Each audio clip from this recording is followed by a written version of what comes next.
మిమ్మల్ని ఈజీగా వదలరు, కంటి మీద కునుకు లేకుండా చేస్తారట. కంటి మీద కునుకులేంది ఆయనకి వర్మ గారు, మాకు కాదు. గతంలో 2021లో స్థానిక సంస్థలు ఏ విధంగా జరిగాయో రాష్ట్ర వ్యాప్తంగా ప్రజాధికారికి మొత్తానికి తెలుసు, ఈవెన్ మీకు కూడా తెలుసు. ఆ రోజు జగన్మోహన్ రెడ్డి గారు, ఇదే జగన్మోహన్ రెడ్డి గారు నాయకులకి ఒక మాట చెప్పాడు, ఏకగ్రీవాలు జరగాల, ఏకగ్రీవాలు వీలైనంత వరకు ఏకగ్రీవాలు చేసేయండి అని ఆయన చెప్పాడు. ఆ రోజు మేము చెప్పలే. చివరికి పొంగనూరు అంజయ్ తాత బాగా గుర్తున్నట్టు ఉండొచ్చు అందరికీ కూడా, నామినేషన్ పత్రాలు తీసుకొని నామినేషన్ చేయడానికి వెళ్తే కర్రలు పట్టుకుని అడ్డుకొని ఆయన చేతిలో నామినేషన్ పత్రాలు లాగి చింపేసి తీసుకెళ్లిపోయారు. అనేక మంది వ్యక్తులు కిడ్నాపులు చేశారు. ఆ రోజు పోలీసు అధికారులు అడ్డం పెట్టుకుని చాలా చేశారు జగన్మోహన్ రెడ్డి గారు. ఆయన అవన్నీ గుర్తు తెచ్చుకున్నాడు. ఎందుకంటే నేను గతంలో ఇలానే చేశాను, మనం ప్రభుత్వంలో ఉన్నప్పుడు ఇదే విధంగా నామినేషన్ పత్రాలు లాగేసుకున్నాము, ఏకగ్రీవాలు చేశాము, బెదిరింపులకు గురి చేశాము, చివరికి క్యాండిడేట్లను కిడ్నాప్ కూడా చేశాం. ఇదంతా మన ప్రభుత్వంలో మనం చేశాం కాబట్టి అవి మళ్ళీ జరుగుతాయేమో అని భయం జగన్మోహన్ రెడ్డి గారికి ఉంది. చంద్రబాబు గారు కానీ, ఈ రోజు కూటమి ప్రభుత్వం కానీ, మేము కానీ ఒకటే చెప్తున్నాం వర్మ గారు, జగన్మోహన్ రెడ్డి గారు మీరేం భయపడాల్సిన అవసరం లేదు. చివరికి మీ పులివెందల్లో కూడా మీరు ప్రతి మండలంలో, ప్రతి పంచాయతీలో, ప్రతి వార్డులో మీరు అభ్యర్థులు పెట్టుకోండి సార్. మీ దగ్గర అభ్యర్థులు ఉంటే, మీ పార్టీ తరఫున పోటీ చేసేదానికి సిద్ధంగా ఉంటే హ్యాపీగా పెట్టుకోవచ్చు, ఇబ్బంది ఏం లేదు, తప్పేం లేదు. ఈ రోజు వర్మ గారు ఒక విషయాన్ని బాగా గుర్తుపెట్టుకోండి. ఇక్కడ వాళ్ళ నాయకులకి ఏం ఆదేశించాడు, మీ నియోజకవర్గాల్లో ఎక్కడన్నా సరే ఒక గ్రామంలో అయినా, ఒక వార్డులో అయినా, ఒక పంచాయతీలో అయినా మెంబర్ నించోకపోతే మీకు ఈసారి సీట్ ఉండదు అంటే మాకు బెదిరింపులు ఇవ్వట్లేదు. ఇక్కడ కూటమికి ఏం బెదిరింపులు ఇవ్వట్లా, వాళ్ళ పార్టీ నాయకులు హెచ్చరిస్తున్నాడు. ఎందుకంటే వాళ్ళ పార్టీ పరిస్థితి ఏంటో గ్రౌండ్ లో అతనికి తెలుసు, ఎందుకంటే అతనికి పులివెందుల్లో కూడా తెలుసు అతని పార్టీ పరిస్థితి ఏంటనేది. అదేవిధంగా మిగతా 174 నియోజకవర్గ ప్రజానికాలకు కూడా, వాళ్ళ నాయకులకు కూడా అదే హెచ్చరిస్తున్నాడు. ఒక్కరంటే ఒక్కటి మిస్ అయినా మీకు సీట్ ఇవ్వను అంటున్నాడు. మరి ఈయన నియోజకవర్గాలు ఎవరైనా మిస్ అయితే దానికి కూడా సమాధానం చెప్పాలి వర్మ గారు. ఆయన నియోజకవర్గంలో, ఆయన పులివెందుల్లో ఎవరన్నా సరే ఒక్కటన్నా ఏకగ్రీవం జరిగితే ఏం చేస్తారు జగన్మోహన్ రెడ్డి గారు? సీట్ అతను వదిలేసుకుంటారు. టార్గెట్ పులివెందుల ప్రాంతంలో ఏకగ్రీవమా? ఏకగ్రీవం చేయాలని మాకేం లేదు సార్, వాళ్ళ తరపు నుంచి క్యాండిడేట్స్ ఉండాలి కదా అంటున్నాం మేము. జగన్మోహన్ రెడ్డి గారు మేము నమ్మకంతో రావాలి కదా. ఏ నమ్మకంతో వస్తారు చెప్పండి? ఇప్పుడు ఒక విషయం వర్మ గారు, రాష్ట్ర రాజధాని మీద జగన్మోహన్ రెడ్డి గారు క్లారిటీ ఉండదు, రాష్ట్ర అభివృద్ధి మీద జగన్మోహన్ రెడ్డి గారు క్లారిటీ ఉండదు. అసలు ఎన్నికలకు ముందు మనం అమరావతికి జై అన్నాం, ఎన్నికల తర్వాత అమరావతి నై అన్నాం, ఎన్నికల తర్వాత 3 రాజధానులు అన్నాం, మళ్ళీ 3 రాజధానులు పోయి ఎన్నికలు వచ్చే నాటికి నేను మళ్ళీ అమరావతికి కట్టుబడి ఉంటా అన్నాడు. మళ్ళీ ఓడిపోయిన తర్వాత మళ్ళీ అమరావతి లేదు, తొక్కలేదు, మావిగన్ అన్నాడు. మళ్ళీ మావిగన్ అయిపోయిన తెల్లారి విజయవాడకు వచ్చి దేవినేని అవినాష్ దగ్గర ప్రెస్ మీట్ పెట్టి మనం అమరావతితో ముందుకెళ్తామంటాడు. ఒక స్టెబిలిటీ ఉండాలి కదా, ఒక స్టాండర్డ్ ఉండాలి ఒక నాయకుడు మాటలకి. అసలు ఆ స్టాండర్డ్ లేని నాయకుడు మాటలు కనీసం వైసీపీ పార్టీలో ఎవరు వింటారు వర్మ గారు? మీరే చెప్పండి.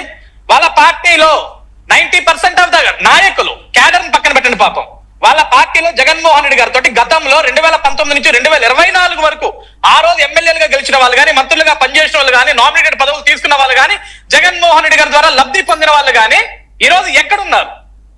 వాళ్ళందరూ ఎక్కడెక్కడ పనిచేస్తున్నారు? ఈ రోజు ఒక్కళ్ళు కూడా వెలుగులో కనపట్లేదు కదా. అడపా ఒకళ్ళు, 2, 3, 4 కనపడుతున్నారు, మిగతా వాళ్ళంతా ఏమైపోయారు? ఎవరు కనపట్లేదు కదా.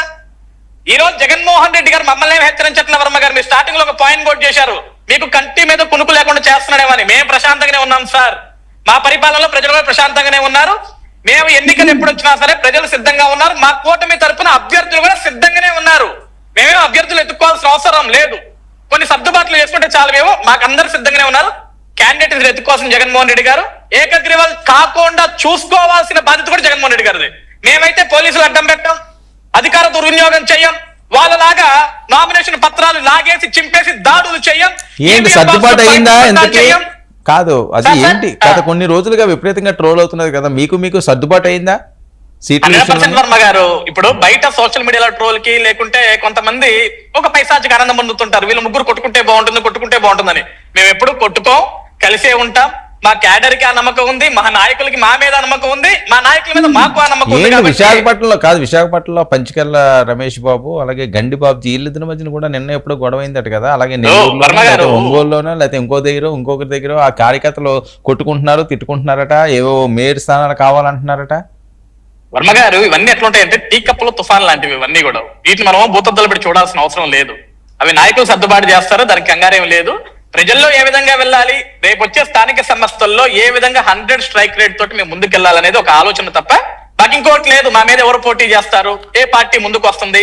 ఎందుకంటే నిన్న జగన్మోహన్ రెడ్డి గారు మొన్న అన్నారు, మమ్మల్ని ప్రతిపక్షంగా గుర్తించట్లేదు. మేమెందుకు సార్ గుర్తించేది? మేమెవరూ గుర్తించడానికి, ప్రజలే గుర్తించలేదు మిమ్మల్ని. వాళ్ళు గుర్తించలేదు కాబట్టి మీరు అసెంబ్లీకి కనీసం ఒక ఎమ్మెల్యేకి కూడా రావట్లా. కాబట్టి ఇందులో ఇంకొక విషయం కూడా ఉంది వర్మ గారు. ఈవెన్ పులివెందుల్లో ప్రజలు కూడా జగన్మోహన్ రెడ్డి గారి గురించి ఒక విషయం ఆలోచిస్తారు. మనం ఓట్లేసి ఇతను ఎమ్మెల్యేగా గెలిపిస్తే కనీసం అసెంబ్లీకి వెళ్ళి మన నియోజకవర్గ సమస్యల గురించి మాట్లాడట్లేదు. ఇంకా ఈ పంచాయతీల్లో ఇక్కడ వార్డు మెంబర్లుగా, ఎంపీటీసీలుగా, జెడ్పీటీసీలుగా, మున్సిపల్ చైర్మన్లుగా, కార్పొరేటర్లు ఏమైనా నించోబెడితే ఏంటి ఉపయోగం? జగన్మోహన్ రెడ్డి మాట నించోబెడితే ఏంటి ఉపయోగం? వీళ్ళు కూడా మన సమస్యలు మాట్లాడటానికి రారు కదా. జగన్ అసెంబ్లీకి పోడు, వీళ్ళు మన ఇళ్ళ దగ్గరకు రారు. కాబట్టి జగన్ మాకు వద్దు అనే నినాదంతో పులివెందుల ప్రజలు కూడా సిద్ధంగా ఉన్నారు. వర్మ గారు, మీరు ఎందుకు మీ ఇంటెలిజెన్స్ రిపోర్టా? జగన్ వద్దు అన్నది మీ ఇంటెలిజెన్స్ రిపోర్టా ఏంటి? పులివెందుల్లోని పులివెందుల ప్రజల రిపోర్ట్ సార్, మా ఇంటెలిజెన్స్ రిపోర్ట్. ఓకే, పుణ్యశీల గారు ఏంటండి, ఎంత దారుణంగా ఉందా? సార్ నమస్తే సార్. నమస్తే అండి. మీకు, వీక్షకులకి, ప్యానెల్లో ఉన్నటువంటి సభ్యులందరికీ కూడా నా హృదయపూర్వక నమస్కారం సార్. హ్మ్. ఎవరి అభిప్రాయాలు చెప్తా ఉంటారండి. ప్రతి అభిప్రాయంతో ఏకీభవించాల్సిన పనే ఉంది. చెప్పండి, ఆయన అన్నట్టు ఏదైనా కూడా ప్రజలు తేల్చాలా. మన కూటమి పరిస్థితి